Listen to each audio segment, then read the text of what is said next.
Oh my God, hi. We're here. I We're vibe to here. that song every time. I changed that intro song recently on Yeah. Brandon Minnick and I's weekly show, 8-Bit. It's happening Wednesdays, except not this Wednesday. And I missed the original song. Like I was like, I'm gonna make a new song. We're not gonna be normal and use the built-in one, but I love it's a bop. I love the It's a song. bop. Honestly, I jam out to it It every time pumps me backstage. I'm up. just like, I'm like, yeah. play it It just again. pumps you up. Yeah. Count it So, down. yeah. Because this is what we do on our casual Monday mornings. We bop to a 30-second countdown Yeah. in preparation for our awesome live stream. I'm actually really excited about this one. It's been a while since I've streamed with you. I think it's been Yes. like a few weeks, but I think last time we did the public streaming stream was like last quarter, and it was with the previous boot camp of serverless students. It And was. they had an amazing time. They learned a lot about public speaking. Oh my God, why do I keep saying public streaming? It's like when I stayed in a real life B&B, like a bed and breakfast in the before times, and I Yeah. kept calling it an Airbnb. Like I couldn't stop calling it. I was like, oh, this Airbnb. I mean the B&B. Ah, And they were like, ma'am. And this is a B&B. yeah. But I'm really excited about this one because, Chloe, this is the first time we actually get to talk a little bit more about, the side of tech that we usually never learn about in school and colleges, which is about like the presentation and, being able to talk about your code, being able to talk about yourself and present yourself in a way that kind of, telling your entire journey and everything. So do you want to just go ahead and start this awesome presentation? Sure. Yeah. And I think you're totally right? That there's all these things that we're taught in school. Well, okay, I'm a little bit different, right? I went to school for theater, so a lot of my degree is in this. But I think historically, in computer science programs, we're taught about all of the different bases of how to learn a language and algorithms and, all of the basis of computer science. But some of the most important skills that you need when you're working in the industry, be it in a meeting, trying to convince stakeholders, presenting at a meetup or event. I'm looking at you, Microsoft student ambassadors out there. Or even when it just comes to being able to present yourself and your idea in a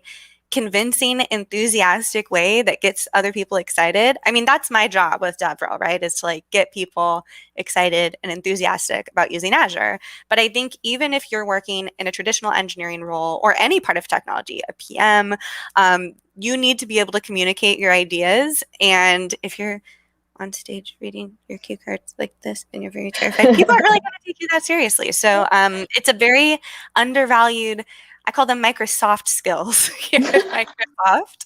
But it's a really undervalued skill. And I think, the people that I see being very successful in this industry are people who are able to communicate very well. We watch a TED Talk and we want to learn from these people who can really, there's a lot that goes into being able to present your idea and communicate it well and deliver a convincing story. So I Yeah. hope that what we do today is helpful for folks because, yeah, it's something everybody needs to learn, have in their back pocket. I think everyone should have to take an improv class. I think so. I mean, you're our professor for today. I think it's really cool that you're the expert in this area and you're taking your time out of your day to teach us all of these things. I love teaching this. I'm like, if I can use my 4-year theater degree to like help the engineers of tomorrow become this is how you get funding. This is how like you have to convince a group of people in the room to back your product idea. Or maybe it's you work at a company and you have a really great idea that you want to get stakeholders internally to invest in. Like you need to be able to communicate that idea. So if you can't confidently speak about that in front of a group of people, it's a skill you got to work on. So that's what we're here to 100%. teach Yeah, today. and something I really also like about this particular stream is how you've kind of evolved it to also public speaking in the pandemic and in like Zoom calls and all those types, or Teams calls, sorry. Teams. We banged it on Teams. But yeah, I'm really excited. So I'm just going to let you go ahead and take it away. Sure. Alrighty. I need to share my screen. That's important. Let's do Share that. screen. There we go. Does not have permission to capture my. Okay, hold on. Let me switch cameras real quick. That's okay. We're good with this type of stuff. This is my life. I got a brand new device to be able to make it so I got the new M1 MacBook, right? Yeah. And what I love about it is that now when I stream, it doesn't sound like I'm going to take off into the sky with my motor. Okay, here we go. I'm picking a cute background. Give me a moment. But yeah, it's very stressful because I'm still having to do all my permissions and everything that I need to do. Oh, every time something pops up, it's like, would you like to give your computer permission for this? Yes. Yeah. Okay, here we go. This will be more helpful. I'm going to share my slides. You can vamp for us, Shrey. Give me a sec. There we We have go. comments saying, "Oh my gosh, he's alive." What? What? I don't know what that's referring to, but yes, Chloe is very much alive. I'm alive. Yeah. Oh my gosh, Oh, let's see. I'm opening my system preferences. This is a journey. We're all watching me get logged into my new computer. and we love your background. It's an awesome background, and we're all Thank jealous. you. Yes, Chloe is online. Kill the music, turn off the TV. Let's learn how to sell ourselves from the tracks. Oh my goodness. The That's enthusiasm. Oh my gosh, hold on. I need to quit and reopen this. That's okay. This is what it's like to stream in the pandemic, man. We gotta get used to these technical difficulties. I'm but almost there. I love how, Chloe, you're such a boss even during the whole thing of like getting permission set up, where you're just like talking normally in the background, like, oh, look at that. That's so cool. Oh I'm my god. Professional. Okay. That is very professional. So this is an app that I need to now pay for because my subscription just ran out. But here, let me share. Here's a public speaking tip. Look, we're giving public speaking tips before the talk even starts. This is a really cool app that my boyfriend told me about called It's MMHMM. And look at how cool this is. I can like put myself in different, look at this, WandaVision realness. That is actually WandaVision. Are you Wanda? We don't know. I am Wanda. Like, look at the, hold on, let me remove my slides so you can see these. Well, no, I'm not going to do that. But there's even like, I can make it so I'm like inside of a pocket. Like, hold on, I'm going to show you some of the cool ones. And then we'll get started. But this is a tool. It's called Oh, it's literally called that. It's literally called And what I love about it is it saved my butt in situations like this where for whatever reason I can't share my screen because this is just, I use this as my camera. It's almost like you would use it almost in place of like Snap camera. So it's really, really freaking cool. And I use it to present a lot. And I'm trying to find one of the cooler backgrounds that I like. There's one of a pink bathroom that I'm grabbing here. And okay, this is going to be worth it. But what I love about it is that, okay, so similar to this talk, I used to give a keynote that was all about, here, I'm going to tell this from oh my God. So I used to give a keynote about the importance of humor in tech. And I used to say in it that I'm willing to bet that people get really bored during live presentations and we got to like switch it up. So what I love about this is like, especially when I'm teaching students, I'm like, what's up? You paying attention? Now No one's getting bored in this. But anyway, this is a great app. I highly recommend it. They don't pay me. Oh, look, now I can be giving, hold on, let me remove my slides. Now I'm giving a press conference in front of the... That is freaking amazing. Yeah, I just love this app. I'm going to pay money for it today because now I have to like finish this talk within the hour because I'm going to lose my subscription after an hour. So I got to pay for it now. But I love it. And I owe them a message because they reached out to me and I just think it's the coolest tool. I love it. Anyway, I'm giving away my secrets. Quick tip on things you should use to present. We have a question if you have a link for this tool. I don't know how to spell it. Here, I think someone might have just linked it, but it's literally just like MMHMM. Honey. It's wonderful. And so exciting. I want everybody to try it. And I got like a 30-day free trial. Like it was freaking great. So that's amazing. Here, I'll put it in the private chat. This is like changing technology. Perfect. But I love it because this saved my butt, right? Like I would have had to leave the stream and like restart everything and like, but now this is just my video and I'm sharing the screen in my video. That's pretty good quality too. Yeah. Yeah. All right. Anyway, I got distracted. Just like I'm like unofficially, I'm like Canva and are my unofficial brand sponsorships. We need to get sponsored at this point. Yeah. Okay. So should we get into it, y'all? Well, first of all, I got a Go question. for it. Shrey the Cray, you should stay in Mhm. here for this first part. Just curious, we've got 14 people in my uh chat here. I'm not sure how many Mhm. are over at Bit Project, but people joining us today, let us know in the chat, like, why are you here? What do you want to learn about public speaking? Because I cover a couple things in this talk, but I really want to leave the second half open to questions because I feel like I get really, really interesting questions from this talk. If you're not familiar with me or my work or what I do, my background is in theater, and I spent a lot of time in my previous life, pre-engineering, doing public speaking like things. So I'm an open book when it comes to this stuff. I've also had nightmare experiences, really positive. The highs have been high, the lows have been low. I'm happy to answer any and all questions about this. So as I go through this presentation, I want it to be very interactive. So I will have my different chats open. But Shrey, if you want to pop in at any point and like help Yeah, moderate with the questions, you go, girl. I got you. Once the Sweet. questions come, I'll just pop back in. Awesome. Cool. Okay, I will get started. Yeah, the good and the bad experiences make us better speakers overall. I couldn't agree more. I feel like I had to fall on my face, literally and figuratively, many times before I was comfortable public speaking. I'll be totally honest, I don't get nervous for public speaking anymore. I get a little, I would say I get anxious before streams sometimes, but I think that's mainly because like I think that streaming is a lot like performing and that like it's work. Like you have to be on and engaging and like host and like there's a lot that goes into being a good streamer. So I'll say that I had to literally and figuratively, I have some examples in this talk, not of me, but of other people falling down. But let me tell you real quick. I I did a production of Singing in the Rain at Woodminster Summer Musicals, and I literally #dancer third slipped on stage. I was bleeding. Like my No. leg was, I skinned my knee in this outdoor theater.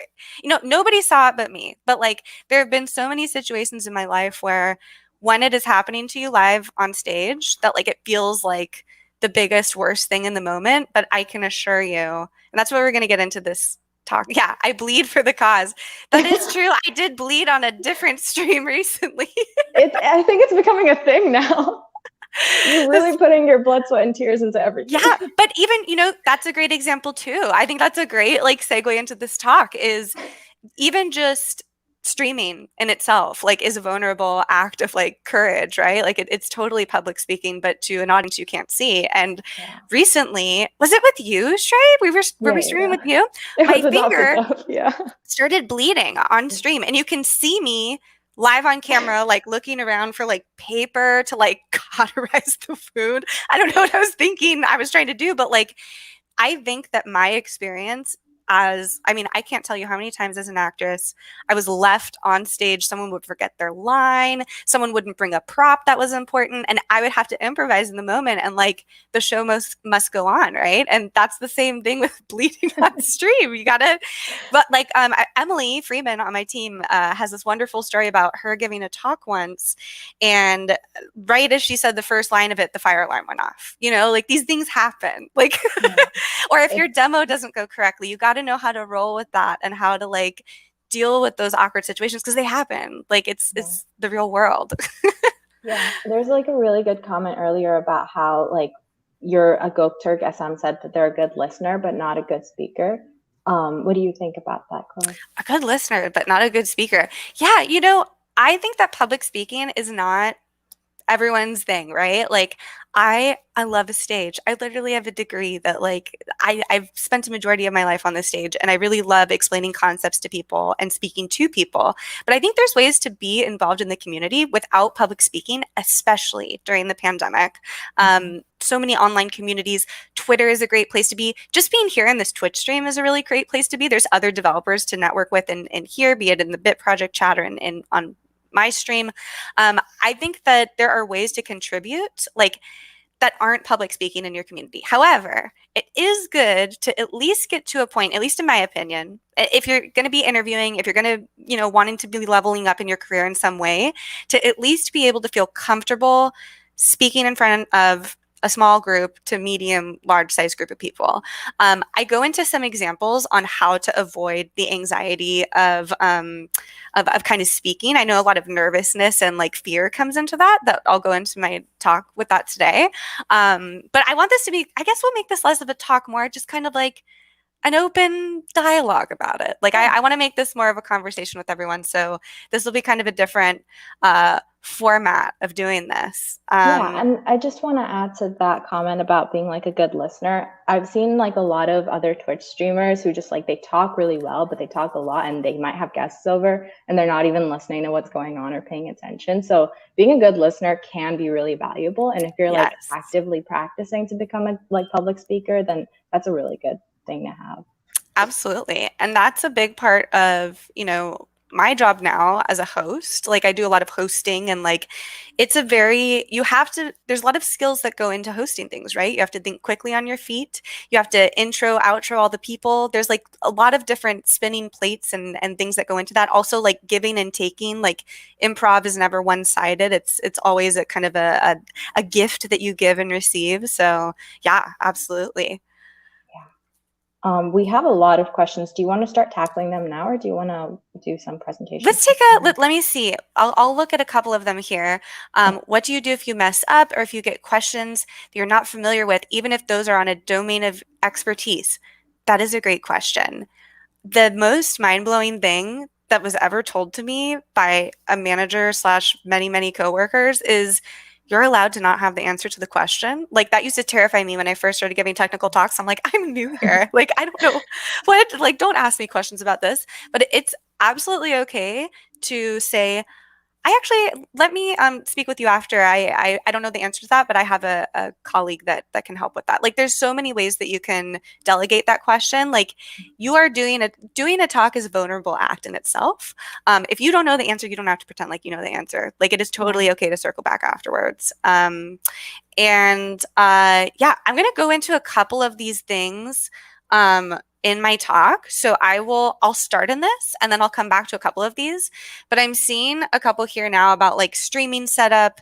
Twitch is a lot of work between cam and chat. I just want to reiterate, like speaking in the time of COVID is a very different and brave act that requires a lot of trying and failing and learning different UI and platforms. So if it makes anybody feel better, it took me, I think at the start of the quarantine, I was like, I want to start Twitch streaming. And then I started realizing how much with like the equipment that I needed to get and the learning OBS and then switching over to StreamYard to make it easier for guests. Like there's so many different pieces and levels. So start small. It doesn't have to be perfect when you start. I think that's what kept me from starting sooner was I was like, everything has to be perfect.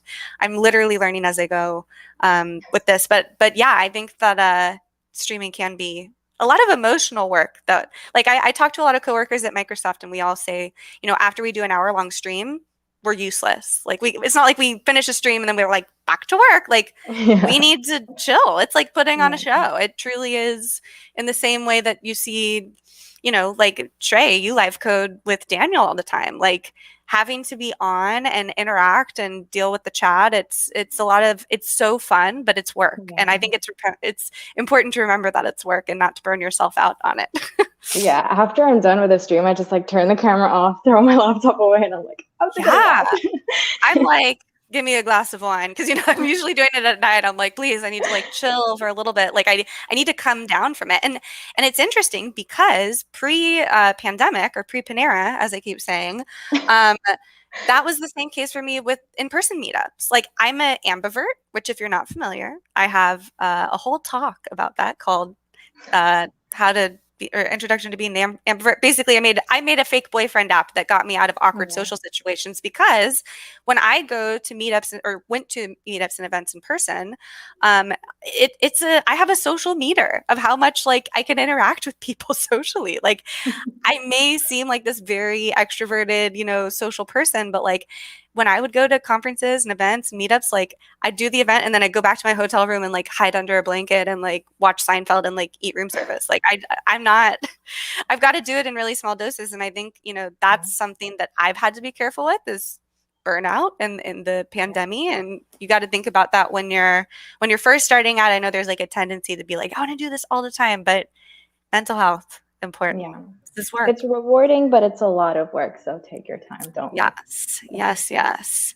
Hi, Lorena. Hi. Oh, yeah. Lorena says hardcore relates to that. People don't understand how performers can be introverted, but so many of us are. Yeah, it's very like performing takes a lot out of people. And I think streaming and giving talks is just like a mini version of performing. You're sharing, you may not be playing a character and you may not be acting, but like sometimes you kind of have to channel a character. Like, let's say, I'm doing this live stream today and I'm very tired, but I'm still here and I'm on. Like, we all have, we have to be on. Like when you're giving a talk, and that's really what I'm talking about today in this talk is like, how do you make what you're presenting believable and engaging and bring your enthusiasm to that? Like, you never know who's in the room, who's watching. I feel that a lot people think of me as an extrovert, but I often tire very quickly. Yeah. Same. I'm an ambivert. I often, when I used to give that talk, I think it was IoT for ambiverts, people would come up to me after the talk and say, today I learned I'm an ambivert because I think like I'm not on either side of the spectrum. Like I can do a stream for like 3 hours and then I don't want to talk to like my boyfriend and I'll tell you, like when we used to hang out with friends, I had to very strategically be like, I need to have like my Chloe time and recharge almost. So yeah, absolutely. Okay, I'll get into some of these slides, y'all, and then I'm sure we'll have like questions and stuff along the way. Usually this is more of a talky talk that I give, but I would love for this to just be kind of like we can have an open dialogue about it. It'll be fun. Let's go on a journey. Some of these pictures are really old, I'll warn you. So if you see a girl who looks like me who doesn't have orange hair, I promise it's me. Alrighty. So hi everyone. I'm Chloe. This is an old slide. I'm not a developer evangelist at CodeFresh. This must be the old version of this. I am a senior cloud advocate at Microsoft. I'm a former actress and singer and a Hackbright graduate, which is a boot camp in San Francisco. I love emojis. I love crafting. I love sloths, sparkly things. And my Patronus is Elle Woods from Legally Blonde. Just a couple fun facts about me. Okay, so for folks who maybe are here and are like, who is this lady? What is a senior developer cloud advocate, or cloud advocate, I should say? That's a great question. It is a role that I did not know existed before I got into the technical space. It's often known as a couple different terms: developer relations, developer evangelism. There's a lot of different flavors and varieties of community and developer work that are out there. Yeah, gotta love it when an old slide pops up. I've given this talk so many times, so it's like funny that that's still in there. It's a little time capsule from when I gave this talk a long time ago. But yeah, I had no idea what developer relations even was when I went to my boot camp. And but for those of you who aren't familiar, it's really, I like to kind of explain it as a liaison between marketing and engineering. Engineers aren't really good at marketing, even though they think they are. And marketers, they don't really understand how to market to engineers, even though they think they do. So oftentimes, especially at startups and smaller companies, hiring a developer evangelist or a developer relations person kind of acts as that liaison between the two, being able to be a an active voice in the community for the product and of the product, creating content around that product, being involved. Like I said, there's so many flavors of developer evangelism. There's, especially in the age of the pandemic, a lot of people are involved on Stack Overflow. Some people do a lot of talks and events and meetups. Some people organize communities. There's so many ways. A lot of what I do is very content driven. I make a lot of content to educate people on how to use Azure and different Microsoft products. So yeah, where did I go for a boot camp? I went to Hackbright, which is a all-female software engineering boot camp in San Francisco, but they're now, I think, open all over the US/world. Maybe US for the Panera. And Lorena, who's in the chat, just graduated from there. You should all hire her. But yeah, developer evangelist is a really cool role that literally I found out existed because I asked someone, that part of your job where you give talks, is that a job? Because I really kind of like that part of explaining my So I should explain in Hackbright, it all kind of culminates in this final project, and it was a really big light bulb moment for me when I discovered that being able to present and teach topics to developer folks is a valued and needed skill in this industry. So yeah, I should just say real quick, it's a front-facing engineering role, kind of an extroverted engineer, but I'm an ambivert, so not a great way of describing it. But yeah, it's a great role for anybody who loves programming, but also really loves the social element and the community element of programming and engineering. And like I said, there's so many flavors and varieties of DevRel out there. So if you're looking for some to follow, I can tweet some of my faves out later. But yeah, Global Panda Cotta. Yeah, Global Panorama. My favorite one is the Global Pancetta right now, but I love Global Panera, and it really makes me laugh when people on Twitter are like, I hope this was autocorrect. I'm like, this was very intentional. Let's see. By the way, developer advocate writes code when they do not go to meetups. Not talking about code for presentations that actually take part in the development of that product they advocate for.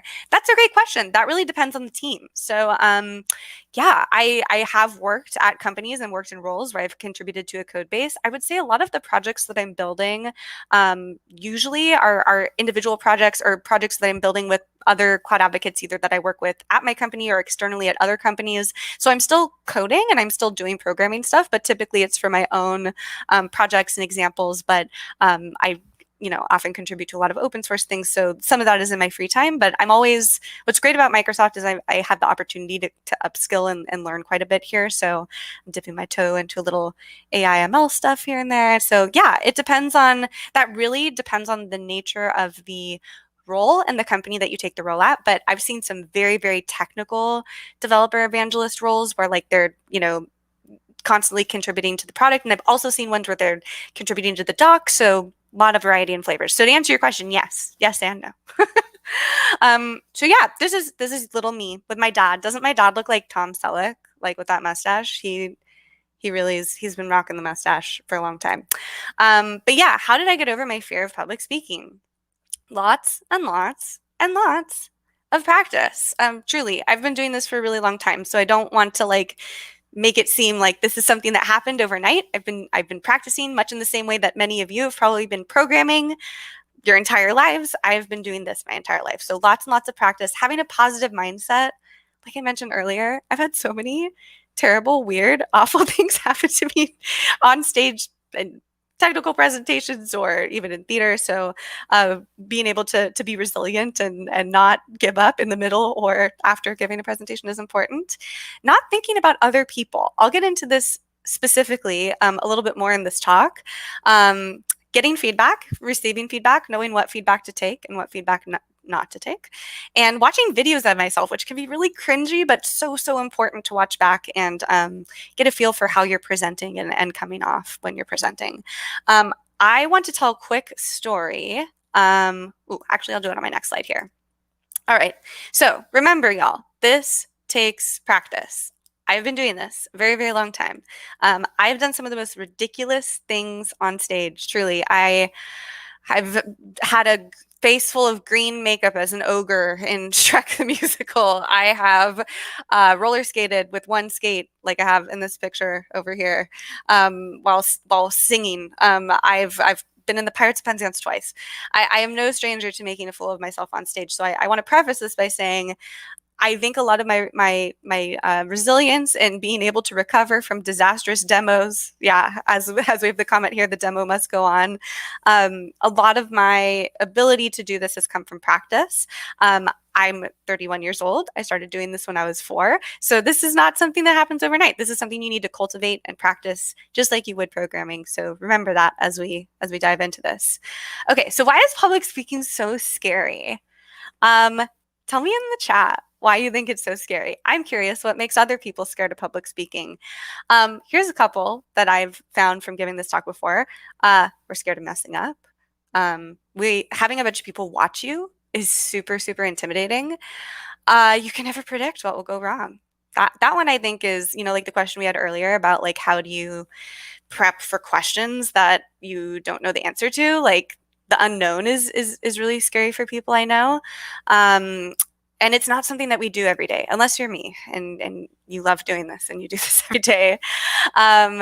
Yeah, every demo also always has a hiccup, as the chat's saying. Always have some sort of backup prepared when it inevitably happens.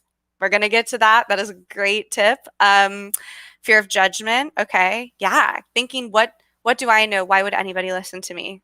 Yeah, sure. Question: what scares you about public speaking? Ooh, ooh. Okay, so that's a great question. I'll get to that in a sec. So a huge, huge light bulb moment for me when I was doing theater, when I was still doing musicals, is when I got to cast a show. So instead of me being on the other side, usually to give people an idea of an audition, it's very similar to American Idol, right? You've got the three judges or four judges behind the desk. Simon, ooh, I should have that as a background, the American Idol background. I need to get that as a team's background. That's a really good idea. But imagine like you go into this audition, you're super nervous, and there's like four people that you're speaking to. When I was on the other side of the table, like when I was the Paula Abdul and the Simon, and I had to watch people come in for an entire day of auditions and sing and dance and tap dance their heart out for me, something clicked in my brain. And I hope that this helps someone in the chat today, next time that you're giving a talk. Once I realized that whenever I'm giving a talk or auditioning in this case, or performing, the people watching me want me to be good. Like they want me to do well. No one is ever watching you unless you're like giving a performance to all of the evil high school villain bullies from like your past or like your arch nemesis. Anytime you're giving a presentation, be it for work, for school, for an audition, even, the people on the other side of the table, metaphorical table, so to speak, they're tuning in because they want to. Like we had the question here about like thinking, what do I know? Why would anyone want to listen to me? Like no one, especially in the age of the global Panera, is forced to watch a video, maybe except teachers, right? For like, so sorry, teachers. You kind of have a captive audience. But for the most part, if you're giving a talk at a conference, if you're even giving a presentation as a student or even as a teacher, these people are there by choice. If you were really bad, they wouldn't be there, right? Um, People can be mean. That is really, really true.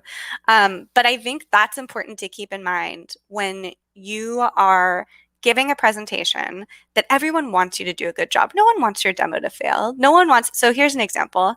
I recently was watching a coworker give a talk and the demo went haywire. And like I could feel empathetically as a developer advocate, like, oh my gosh, this has happened to me. And like, I know that like the sweats that come on and the heart starts beating and like, you get really warm.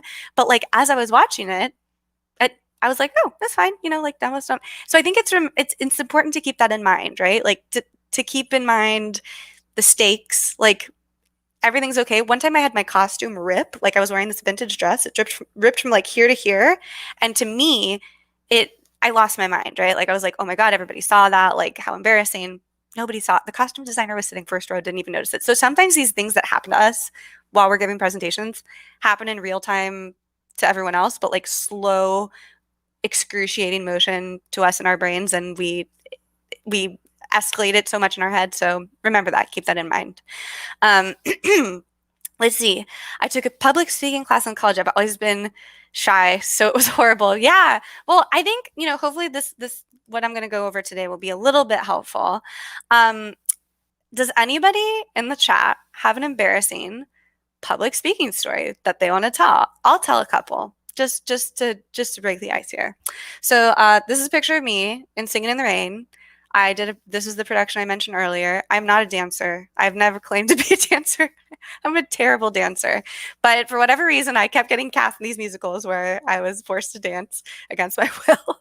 And this stage was made in such a way where if you've ever been to a musical before, there's the orchestra pit, but you could perform on the stage and then go around the orchestra pit. And I like legitimately, y'all, I almost fell in the orchestra pit. Like I said, I was bleeding on the side of my leg. And to me, it was like, so huge in my mind, right? So embarrassing. Like, who falls down in the middle of the dance? Nobody noticed. Like, literally, there were like 20 other people on stage. Nobody noticed but me. Huge thing in my head. So I think having perspective is really important. Also, one time I was doing a musical called Chess. Great soundtrack, not a great plot. It's literally about chess during the Cold War, but great soundtrack. One Night in Bangkok is from that musical. And there was a scene where it was a pivotal scene in the show, like a plot driving scene where the other man who's in the scene with me was supposed to hand me a letter. And this letter like moved the plot around. Like I was supposed to be like, oh my gosh, Anatoly's going to leave for the airport or something. And this actor that I was on stage with didn't bring the prop, didn't bring the letter with him in the pocket. And I see this happen in slow motion, right? He's like, oh, Anatoly gave me something to give you. And he's like, look, and I'm thinking 2 steps ahead in my brain, right? Because that's really what being able to kind of think ahead is a really key skill, especially when you're having to improv in the moment when something's going wrong. And he hands me, this man was a smoker, a pack of cigarettes. Now, this is not a very gracious scene partner, right? Because if you're working, let's say you're working on a talk with someone and they, like, and now to you, Chloe, and they, hand you a flaming dumpster fire. It's not very generous, right? But he hands me a box of cigarettes and I go, and my brain goes, okay, how do I make this plot make sense? This man has handed me a box of cigarettes instead of a letter, right? And so that's what you have to do. It's like show must go on, right? I'm like, oh, he wrote on the back of this cigarette box. Like you have to go with the flow. If you break down, it's okay. Things go wrong, but being able to have that think on your feet mentality, that's why I encourage everyone to take an improv class. Like I just think being able to act in the moment is really important. So if you have any embarrassing stories, share them in the chat if you want to. I'll try to think of some more, but like, gosh, I can think of so many in my time as a DevRel and a performer that things have gone wrong, which is what brings me to this GIF. Here's some things to remember about messing up that I think are really, really important to share. I think the first time that I gave this talk, it was to a bunch of middle school or high school girls at a hackathon. And I really wanted to emphasize just like how much as a professional woman in tech, I mess up all the time.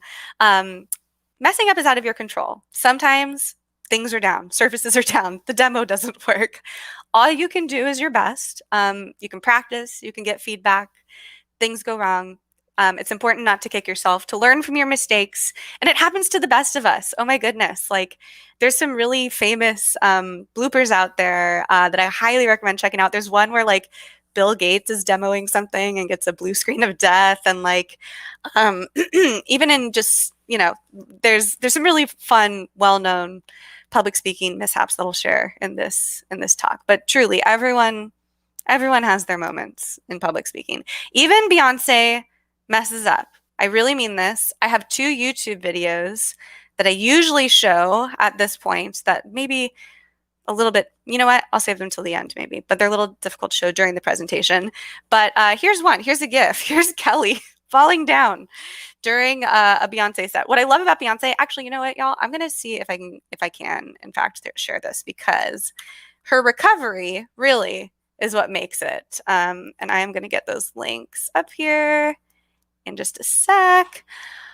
But what really sells it, I know does anybody who's watching right now watch reality shows like RuPaul's Drag Race or something of that nature? Because anytime that you're watching a performance and someone messes up, or RuPaul always says in the dance challenges on RuPaul's Drag Race, like, fake it till you make it, smile. Like as long as it looks like you're having fun, the steps don't matter. And I can tell you, as a non-dancer, did musicals, got me pretty far. But I'll also say it's true. If you're having fun, people are going to have fun with you. I've had so many demos go awry, not work. Like having a backup is always great. We'll go into some tips later of having, a backup recording and things like that. Oh, yay, we've got RuPaul fans. Yay. Yeah. So on RuPaul's Drag Race, it's so true, right? Like if you've never watched RuPaul's Drag Race before, it's this lovely reality show hosted by RuPaul. It's a drag race or a drag queen competition.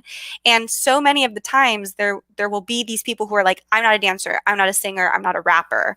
And then they'll just commit to it fully. Like if you're having fun and you're enjoying yourself, other people will enjoy it as well. And I think that always shows through in performances and presentations. I've seen presentations go completely wrong that have been some of my favorite presentations because they've just recovered by, being really candid about it. And yeah. The show, not the person. Yeah, no fracking, please. I have a lot of thoughts about I've been very conflicted about that too. But anyway, enough about fracking. Here's a couple examples of Beyonce. I won't have the sound on for these, but making really wonderful recoveries during live performances. Let's see. She falls down at some point in here. Actually, let's see. Maybe this isn't one of the best ones. She has a really great recovery right about here. See, she falls and she gets up. And she's like, Beyonce, it's okay. People fall. And I think like what that's the best way to handle it, right? Like handle it with grace, handle it with style. Everyone falls. Even the best fall down sometimes. But look, here's an even better one. There's one that I'm obsessed with because she just keeps her composure the entire time. Okay, this is Beyonce falling down stage in Brazil, but I'm actually looking for another one here. So enjoy that one while I find the other one. Okay, here we go. This one I actually remember being at kind of, she just recovers so well that it's hard to even find when she falls in these videos. She's just an absolute professional. And like, that is to me, like when I think of like immaculate, amazing entertainers and performers, I think of people who are able to recover from mistakes quickly and are human. There she goes. You don't even notice that she falls. She's like, and I caught it. But let me show you my absolute favorite one that I love to show people because I think it's just such an amazing example. So this is Beyonce's hair getting caught in a fan, not in a fan, like a person, like a literal fan in Montreal. And she doesn't miss a beat, y'all. Watch this. She's like, minding her own business, living her life, giving a full performance, singing. You can watch this with sound later. She's walking down. She's living her truth. She's like, and her hair gets caught in this fan, right? And she's still singing. She's still going. She's just an absolute professional, doesn't even let the audience see her sweat. Now, here's the thing. Should you maybe, if you're giving a technical talk and your hair gets caught in a fan, pause? Yes. This is Beyonce. The circumstances are a little bit different. I think this is a concert, right? But yeah, I think recovery is essential. Hey, Shrey. Hi, I'm back. Actually, you made a really important point I was going to address. Yeah. About how sometimes when you're either giving a talk or you're giving a stream, some speakers have the tendency to kind of just like, let's say there's a fire in the background, act like there's no fire. Yes. Yeah. So how do you deal with those types of situations? Oh my gosh, that's such a great question. I think we live in this bizarro world now where like we're all streaming, right? And so I've even found myself in these situations where I was in a meeting the other day and the fire alarm was going off and I was like, no, it's fine. And I was like, wait, maybe it's not fine. Remember like mental health? Oh, I don't even know this Beyonce video. Beyonce's biggest fails compilation. Here, we'll just play that in the background, I guess. But yeah, I think it's super important to like, okay, this is like maybe not the stream that we want. But I think that's really important to remember. Like you have to take care of yourself and put yourself first. And that's been a big lesson for me during the pandemic has been, we're in a completely different situation now with, I'm trying to find my slides again. Here we go. We're in a completely situation now in this global panini, right? Like the show must go on except when it can't, I think is the better motto to have. Because my mentality has always been like, the show must go on. You got to do the show no matter what. But I'll tell you, during the pandemic, there's been times where I'm like, you know what? Here's a great example. During the George Floyd protest, I canceled all my streams because I didn't think it was an appropriate time to be streaming. I think it's really important to read the room and to know when it's appropriate to be doing technical content and when to know, like, I even talk about this with PJ, who's a high school teacher. I think even with teaching, we have to decide, like, are these topics that we address? Like, how do we, even in our companies, right? Like, you know, at Microsoft, we have the wonderful luxury of being able to take mental wellness days and like take time for ourselves to make sure that we're okay. So I think that's also really important to share, right? That like the show must go on, but like the stakes are low here. Like if you, if the fire alarm goes off during your talk, or if, gosh, if your kid or baby or little brother or sister hits their head on a corner, go take care of that. Like you don't need to entertain the people like that. So the show must go on sometimes is my advice to folks.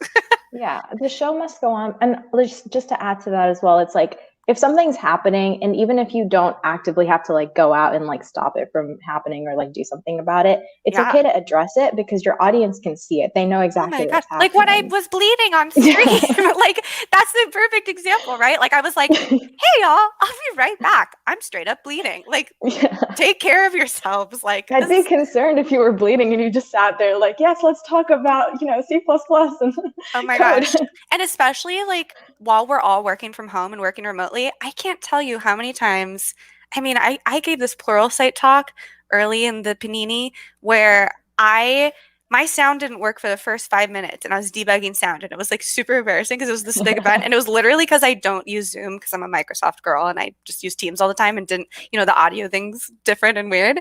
But I think, the way that you handle it, because there's such a difference between like being able to handle those flubs and like I think there's a joke that they would do at DockerCon. Was it DockerCon or Twilio? I think it was DockerCon, where before they would start the conference, they had some sort of tradition before talks or conferences that they would say like a prayer to the demo gods, because it's so true, right? Like how many times have you like, and that's like always a joke that I'm like, oh, you didn't say a prayer to the demo gods, like your demo didn't work.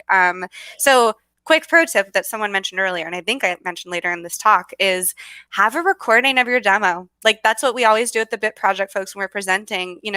When we were at Hackbright, we had a recording of our demo that we talked through, because you never know what's going to go wrong. And having a backup, even professionals like me have this as a backup. Like you never know when servers are going to be down, or the Wi-Fi connection isn't great at the venue that you're speaking at in person, or whatever that may be. Prepare. If you're experienced like me, you always expect the unexpected, so you have a backup plan for your backup plan, so to speak. And April Vogan Code is the best at.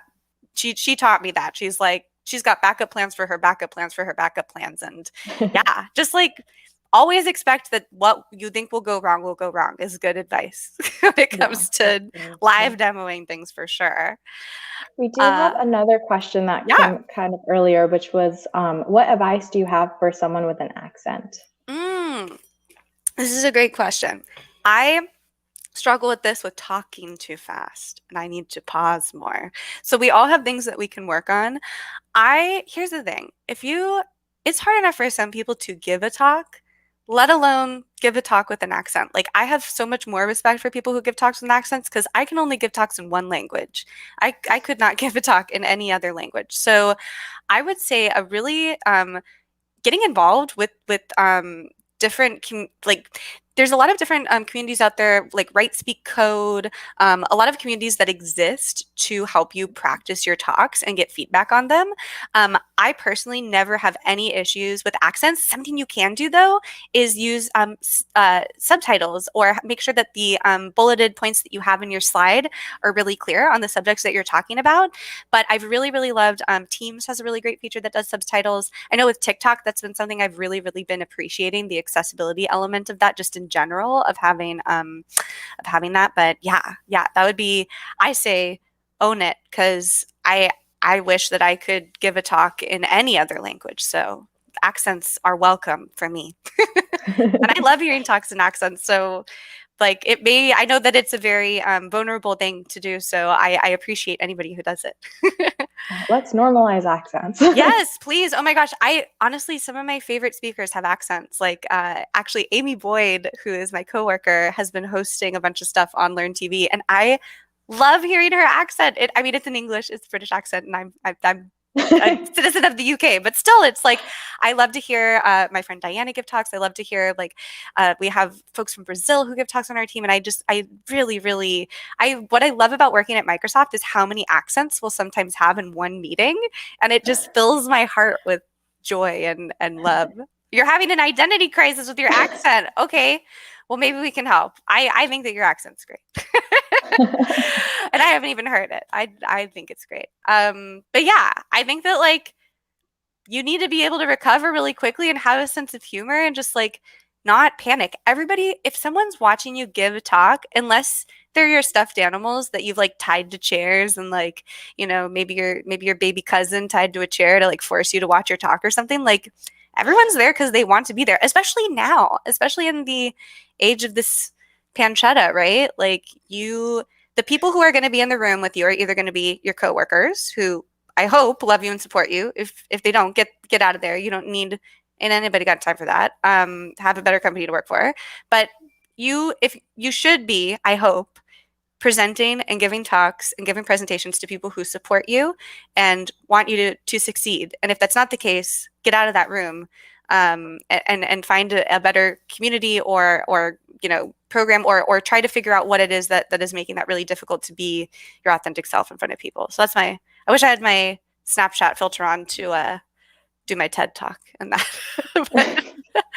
um, yeah, they did also say that they're from an Asian country, but they've lived in the US for over 6 years. I will say that everyone who moves to the US, which is like a lot of people in the US, have that kind of in between accent when they're learning the American accent, but they also partially are transitioning from their previous one. Everyone has that problem. So you're not alone, and it's completely okay to kind of like still talk in that accent because it's still something, it's normal. Don't worry about it, honestly. I Absolutely. know, yeah. For me, I do a lot of code switching because I have a very strong American accent, but I have a very strong Indian accent when I'm talking to Indian people. So like some of my streams, you'll see me like talking to Indian guests, and I'm just like hardcore Indian and just switching between the two. And I Interesting. know I in the have not seen beginning, one of these streams yet. well, we need to get some more Indian guests and then you'll see it. Yes. But it's interesting because in the beginning, I thought it was really weird. And I was like, should I just always stick to an American accent in my first few years of college? But now I'm kind of starting to realize that you kind of hold more power if you do have a different accent because you're able to kind of like make a whole bunch of other people feel included as well, because there are other people that also kind of relate to those The only way I can issues. describe how much I enjoy hearing people with accents giving talk is like delicious. Like it provides so much, not only like variety like culturally, but just like it is very, I could absolutely see like if I tried to give a talk in any other language, I'd be so terrified. And I'm such a California girl. Like, can you imagine? Like I'm the classic like make fun of an American. Like so I feel for everyone, but like just know that as an American with a strong American accent, I enjoy talks that I hear with accents even more. And so if that's any kind of consolation, you can give talks to me and I will just be like, I'll listen to all of it, please. I want more accents in talks. I think just even having you know, and also I think probably what fills my heart with the most joy is like more accents in the room means more diversity and thought in the room. And Exactly. like that makes me so happy and excited that like I'm like great, we're getting different cultural perspectives, we're getting different like there's so many things that we can and should be building like based around like what having these different voices in the room. So yeah, Yeah. yeah. If you have something that makes you different, like it's a good thing. Use it. It can be really powerful. Don't Yeah. like try to hide it from yourself. There's this song from Shrek the Musical called Let Your Freak Flag Fly.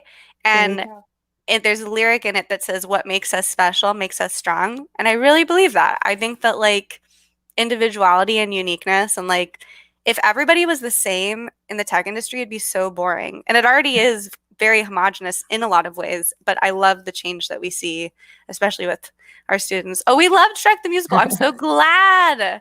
It's the best. I played Fiona in it. It was I will say, not fun to have green makeup on twice in one day, Oh but God. great songs.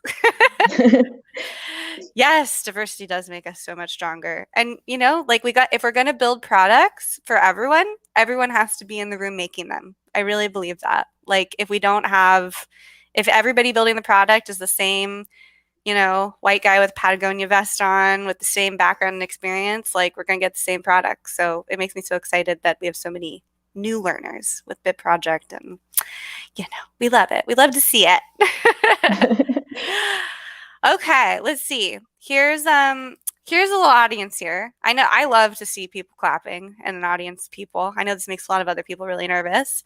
But for those of you who are maybe watching right now, tell me some things that go on in your mind, like while you're performing or public speaking. Like, do you want them to do a good job? Like, do you think of things like imagine? I know people say like imagine the audience is in their underwear, imagine the audience is naked, or I like to people have all these strategies and stuff that they try to use to like make themselves psych themselves down a little bit. Personally, I've never really. I think it was on Doug that I heard that for the first time. Like, picture the audience in their underwear to like not be nervous. It was something that I saw in a Nickelodeon cartoon, but I've never really had to think of it in that way. I think that I used to get really nervous performing on stage when I was a lot younger. But I think nowadays, I just picture the audience as wonderful, awesome, supportive people who want to hear me talk because hopefully that's who's watching me talk. And if the people watching me talk are big meanies who don't like me and are hate watching, then they need to get a hobby, right? So, so ideally, you're not in that situation. So I just like to picture the audience as wonderful, supportive people that want me to do well, because hopefully that is the case. Yeah. Also, fun fact, like most audience members admire anyone that's on stage. They're Oh my like, gosh. whoa, I wish I could do that. And even when you mess up, they kind of can relate to that. So if you like forget your lines, if you're doing a play or if you're doing a demo and things are falling apart, they're like, oh shoot, like, you know, that sounds scary, but also they're like, that's so cool that you're able to handle that type of a situation because they're afraid that they couldn't do that. So it's most people are not trying to like be mean to you or anything. It's very they're out there, but it's very rare in your career that there are going to be people who are literally watching something just waiting for you to fail. I mean, there are villains that exist in this world, and I've experienced them myself in this industry. But 99.9% of the time, like anybody taking the time out of their day, especially now, we can be so choosy on like what content we consume and when. Just know that you are surrounded by people who want you to do well. And nobody ever is going to just sit and like hate watch you. I hope not. Unless you must have done something really, really bad if that's the case. Let's see. Okay, so yeah, I would think of that a lot. And next time that you're watching someone else give a talk or presentation, or like now, hopefully you're not watching this wanting us to like mess up. That'd be really mean. But next time you're watching a presentation, think about that. Like earlier in this talk, my presentation slides were not showing. Like I didn't let it affect me. So you got to think about these things. Like the audience is there with you. Like when you have the audience's attention, and I would even argue that now during the pandemic, we have an even more captive audience, right? So they know that, and people know that like life is life. So yeah, that if that is any consolation, that's what gets me through. What are some ways to ignore scary thoughts? Think positive thoughts, obviously. It's the easiest one. Don't overthink it ahead of time. You can never guess what's going to go wrong. I've had so many random things go wrong, and I double back up my backup plans for everything, y'all. Something always goes wrong in every talk that I give, truly. And I've been doing this for a long time. So prepare as much as you can and breathe. Breathe, breathe, breathe. I don't have one on right now because my hair is too short, but something that I do is when I used to have a hair tie around my wrist all the time, I would put it like on my laptop to just remind myself to pause and breathe during my talk and to like ground myself. So whatever you need to do, maybe light a candle. I don't know. Don't catch your laptop on fire, but like whatever you need to bring you back down to earth. Yeah, that's important. And things go wrong. It happens. It's my favorite gift of the presentation. Like you never know. Like no matter how many times you practice, you might forget something. You're human. Like I just hosted the Microsoft Student Ambassador Summit over the weekend, and I had one job between every segment, and that was to say the code of conduct. And I forgot like 3 out of 4 times. We're human. We remember. Like rely on your co-host for that kind of thing if you're co-presenting. A baby could cry, a fire alarm could go off, you could spill soda on your shirt like 10 minutes before. It's really important how you recover. My dad used to run a theater company, and they would do these things called preview shows for theaters where like it's pre-opening night, so it's like the preview audience, and sometimes they would stop the show and like fix things, so it's kind of a preview run, and audiences loved it, y'all. Like audiences love to get a peek behind the curtain. In fact, I think they enjoy it more, and you're kind of humanize yourself a little bit more when those kind of mishaps happen. So instead of like retreating into that and being like, oh my god, everything's going wrong, what do I do, and like own that. Like we'll link it later, Shrey, me bleeding on camera. Like we made it part of the show, right? Like you got to roll with the punches in a lot of way. And public speaking is not something that everyone does every day. Again, I've been doing this a long time. I do this every day, and getting in front of a crowd is an accomplishment in itself. Just being like committing to a speaking event, it in itself is a huge act of bravery, and you have my respect. So no one's going to laugh at you. Like it's a safe space. It's a supportive environment for our bit projectors and other folks. Like high school sucks. Like like it's really hard to be vulnerable in front of your high school peers. But let me tell you, like some of the most fun presentations and things that I remember from like when I was in high school were like when things went wrong and like the class clown just like made a whole event out of it, right? Like Yeah. how can you turn this like negative into a positive? Sometimes like I can think of so many embarrassing high school stories that I won't get into, but like I think that some of the best presentations that I've seen are presentations that have gone wrong. And I cannot tell you how many times I've seen people on Twitter when I talk about public speaking stuff say, oh my gosh, Emily Freeman gave this talk once where the fire alarm went off after the first sentence and it's the best talk I've ever seen. Like I've seen people tweet this hundreds of times and I'm not even Emily. Like, so I know that this is a popular talk. So remember that. Like, remember when things go wrong. Like, it's almost an opportunity to like have a recovery. This part I usually give examples. I'm not going to give them because like we've gone a little long, I think, right? Have we been going an hour? Yeah, it's been around an hour. So I will link, I'll link these to Shrey and she can put them in the chat. But there's two talks that I love to give as a good example and a bad example. The bad example is a Saturday Night Live sketch called Tim Calhoun.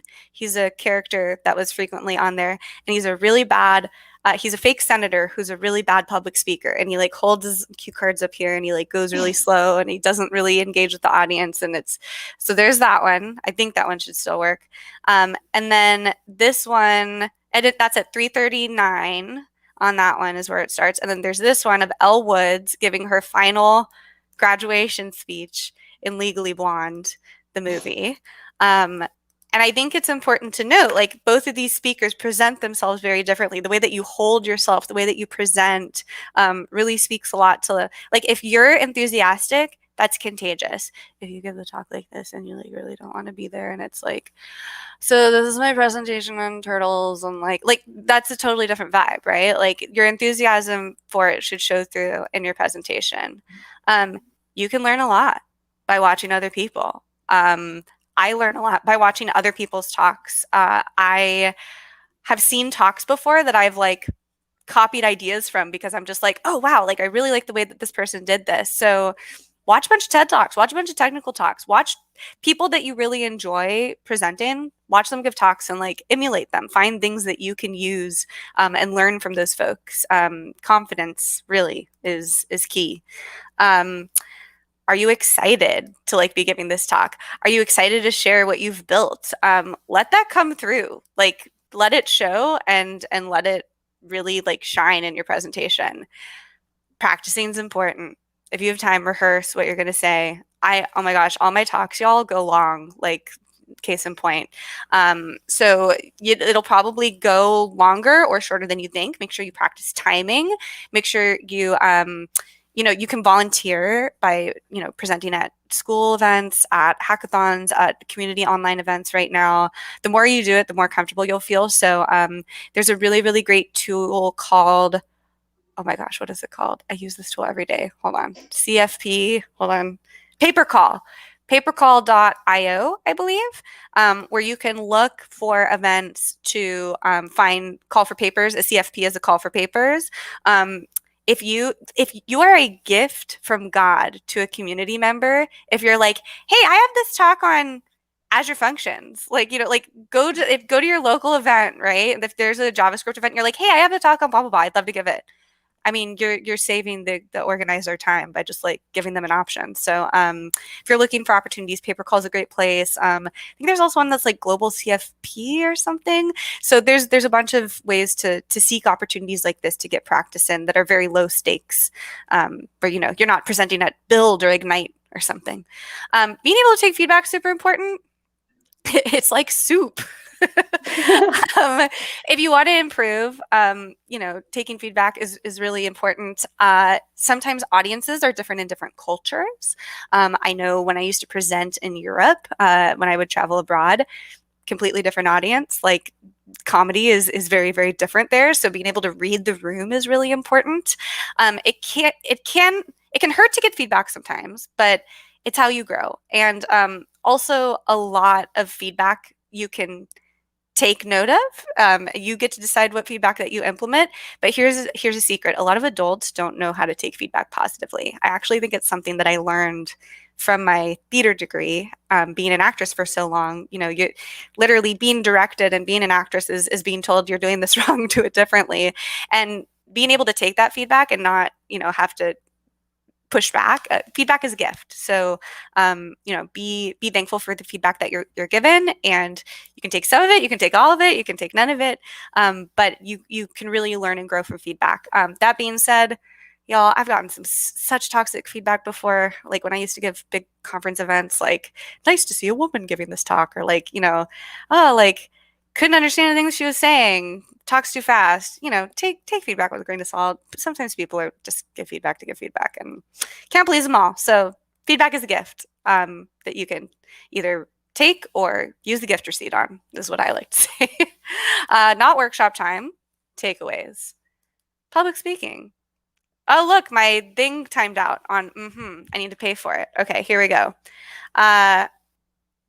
This is basically the end of my presentation, basically. I've got this picture of Elle Woods here. But my advice to all y'all is go out there and just be your authentic selves. Here, I'm going to lean over so you can see my handles here. I'm on Twitter. I'm on the gram. Always talking about these kind of things. But yeah, I think the important thing is to just be yourself and to be comfortable and to know that mistakes happen live on stage all the time. They certainly happen to me all the freaking time.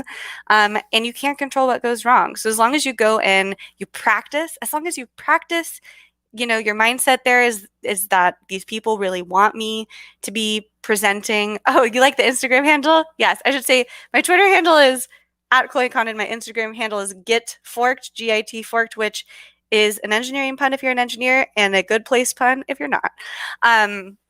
But yeah, I highly encourage y'all to just practice makes perfect.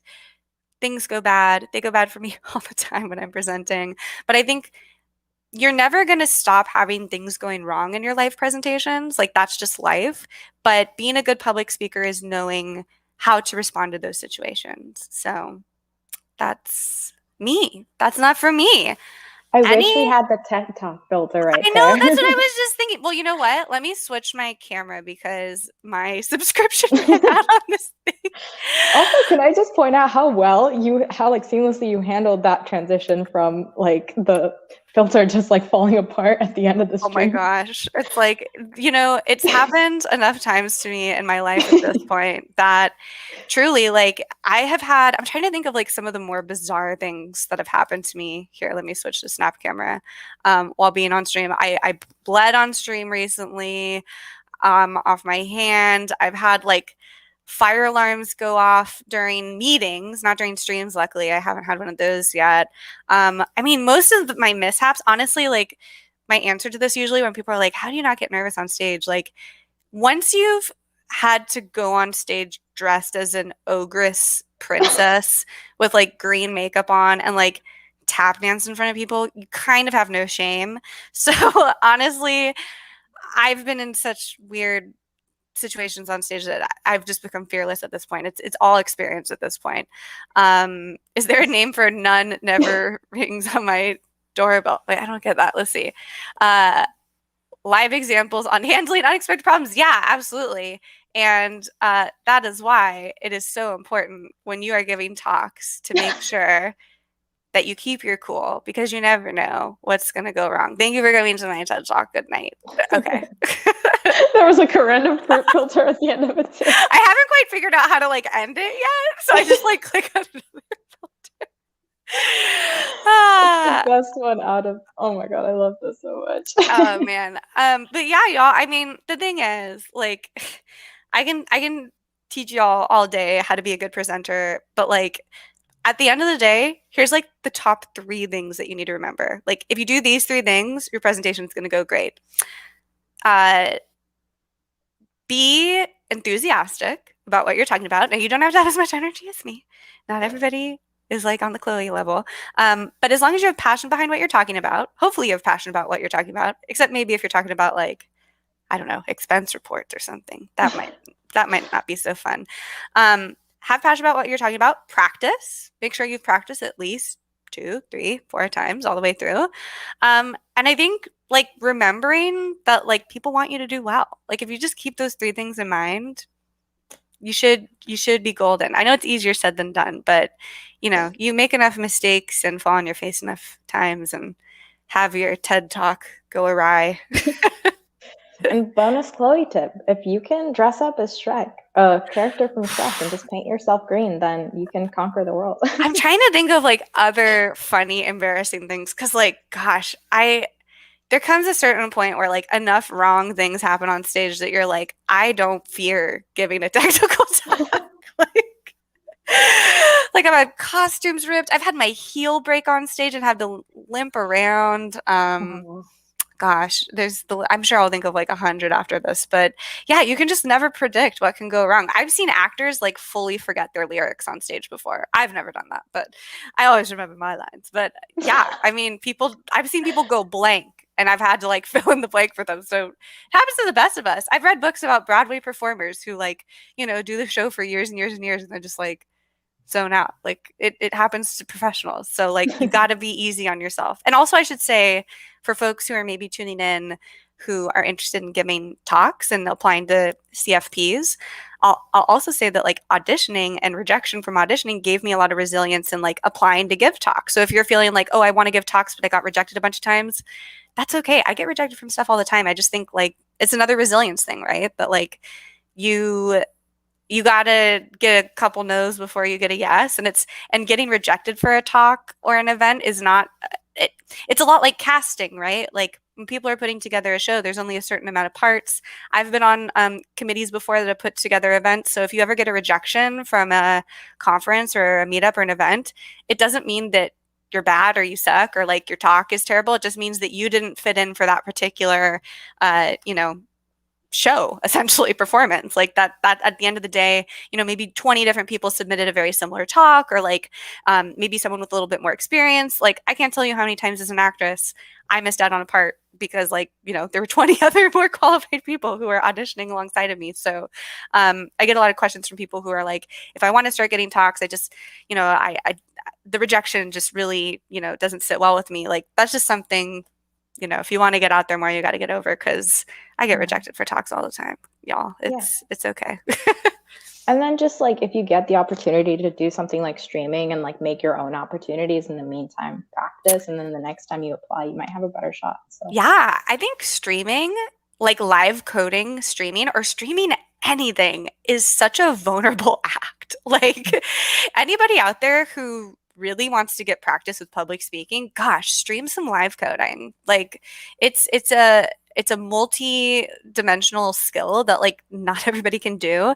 And PJ has been a great example. Like he's been coding out in the open, like live streaming his coding journey and like doing a bunch of stuff on camera. And I think that having that ability, like he's going to have no trouble when he has to whiteboard, right? Because he's been talking through his problems like as he does that live. So it's learning to do these things. I mean, that's another great example, right? Like when we whiteboard as engineers, when we interview, we have to be able to speak about what we're doing and what we're talking about. That's like 90% of the whiteboarding interview, really. Well, maybe 80%. You gotta get pretty technical and know what you're doing in there. But like the algorithm is the easy part. Sorry, I should say knowing what technology to use is the easy part for a lot of people. Being able to talk about it is a skill that people I think struggle with a lot in whiteboarding. So think of your whiteboarding almost as a performance. So if you're trying to like prepare for a whiteboarding interview, there's a lot of great resources online like interviewing.io, a lot of like CoderPen and stuff like that. But I would even argue like start live Twitch streaming your coding stuff. Like that's the best way to get feedback and to pair with a bunch of people. And like it's a vulnerable act. Like I would say I'm more nervous live coding on my streams than I am singing on camera. Like truly, it's like scary. It's terrifying to like be vulnerable with your process and to like because we don't know everything. And that's also the beauty of live streaming coding stuff is like the chat can help. And so I encourage everybody to at least try live streaming once in their life coding. It's kind of spooky. Yeah, and a lot of these interviews, you might be applying for like a software engineering role, and you're like, I don't need to know how to do good public speaking. But you never know; they might be looking for someone who eventually will go on to a more leadership role, and at that point, it does become really important. It So, is never too early to learn how to do public speaking. powerful. Even if you don't see yourself as a manager or a CEO or whatever you picture public speaking people do, developer evangelism, developer relations, like just being able to succinctly, like even in an interview, like, okay, Shreya, who are you? What do you do? Like having that Yeah, elevator pitch of like, my name is Shrey, I do blah blah blah blah. Like being able to know how to present yourself is key in any industry, not even just tech. Like, gosh, like I think that was a big reason why I was able to find success in a lot of different industries before I got into tech was being able to answer like whiteboarding is crazy to me, right? Because every interview I ever had for any other job before coming into engineering was like, hi, I'm a nice person. Here's my resume. And like now we have to like prove the proof, yeah, do the thing. So I think keeping in mind what you're doing is really hard. Like just to give a technical talk, like to have an expertise in technology, like come on, y'all. Like what you're doing is a brave, bold, vulnerable act. So I'm just so yeah. excited. Like Shreya, let's talk about real quick when we had our first cohort of Bit Project and we had a student wear a tinfoil hat. It was It incredible. was one of the best talks I've ever seen. So I gave this talk to our first cohort we did this with, and we had a student, Jesse, I believe, Yeah, who had a presentation all about this app he had built in Bid Project that was all about news validity. Like, is this a left-leaning or right-leaning news source? Is it real? Is it fake? And his whole presentation was themed around like the Illuminati, and he had a tinfoil hat. It was great. And you remember that talk. Like you'll never forget that talk because it was yeah, entertaining, it was fun, it was engaging. So, you can take it to an extreme level like that if you want. You don't have to go that far. But like just adding an element of fun and engagement, even if it's just yeah. adding a little plushie in your background can make a difference. Yeah, bring your personality. You don't have to be like the average Joe when you're streaming. People want you to be different and yourself. Absolutely. I think Yeah. authenticity, like that's what I love so much more about streaming than I think I may just stick with streaming even when things open back up again because what I love about streaming is the ability to be able to like in it's so instead of a one to many, like I'm presenting to you, it's so Yeah. much more of a collaborative experience where I can like engage with my audience and like not talk at them but talk with them. So yeah, it's something that I think everyone should try to experience, even if it's after the Panera, like do a live stream because you're also sharing your process and sharing your knowledge and you know how you do something like PJ and I streamed a couple maybe a week ago and we're terrible at regex with regular expressions and the people in the chat like saved the day. Like we would have been doing it Yeah. for hours if we didn't have the chat. So you never know. Live streaming can bring really great innovation outside Yeah. of And we your. have comment about how ArtSard wants to start streaming coding, Mm, but they're waiting for the perfect setup for equipment. yeah. So I struggled with this too when I first started. Here's the thing, like really all you need to stream is a computer and maybe a second monitor is usually good, especially if you're dealing with keys and off tokens that you want to keep private. I did the same thing. I like got all these different cameras and lights and mics. Start small. Like you can always make it better. Like it's kind of fun to see people's progressions with their streams getting like better and better. But yeah, I think that held me back a really long time too. So I feel for you. But I kind of like now that like I get to add different elements to my stream, like, oh, I'm gonna add my StreamYard or sorry, my Stream Deck next time, or like, oh, I'm gonna add like, so don't feel like you need to have it perfect when you first start out. How do you build out viewers when first starting out? Great question. I don't know. I get a lot of an organic viewership from Twitter, but the best thing that you can do is stream with other people. Like Yeah. work and collaborate with other people and get more eyes to your stream and to your brand that way. You will seldom see me streaming alone. Like I was Mm. actually kind of nervous for today because I didn't know Shrey was going to be joining, and I was like, oh no, is it just going to be me on camera the whole time? Like I love to stream with other people. I prefer to stream with other people. It keeps me accountable. and I get to learn something from them, and like we both get to share the viewership. So there's things like multi-Twitch that are really great tools for that, and StreamYard, you can stream onto multiple channels. But that's the same thing, like speaking at events, getting your name out there, like that's probably the best. Kind of advertise in a way like, hey, I'm on Twitch, linking it in your bio, putting in a link tree or as your link is good. Yeah. And Yeah. the great thing about having a small viewership in the beginning is that you can try like a bunch of different stuff without feeling like, oh my God, I have like Yeah. thousands of viewers that are gonna, I be mean, disappointed or I something. hate that I have like 500 something followers because I'm like, geez, y'all, I was just trying to figure this out. Stop watching. Like, I'm like trying to get it together here.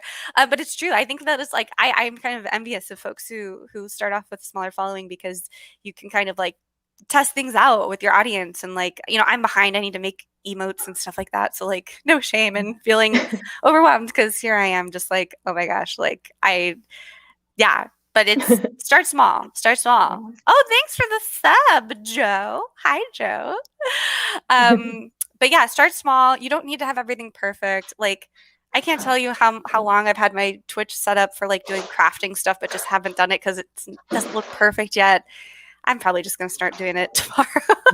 Honestly, there's days where I'm like not wearing makeup or don't have my Yeah. background together. And I'm like, I'm just going to put a snap camera filter and just code as a raspberry or as a potato. It's Absolutely. okay. And like that's the thing too, is like it takes time and energy, and like there's some really great Twitch streams out there that show you how to do these things. Like so yeah, just go into it with a learning growth mindset, Like nobody gets it perfect the first time. So it's a slow but steady process to and gosh, if you guys could see my setup here, like it looks all professional and I'm here in my Eames chair, but like I've got two freaking easels here with like a monitor, a ring light. I've got my laptop here.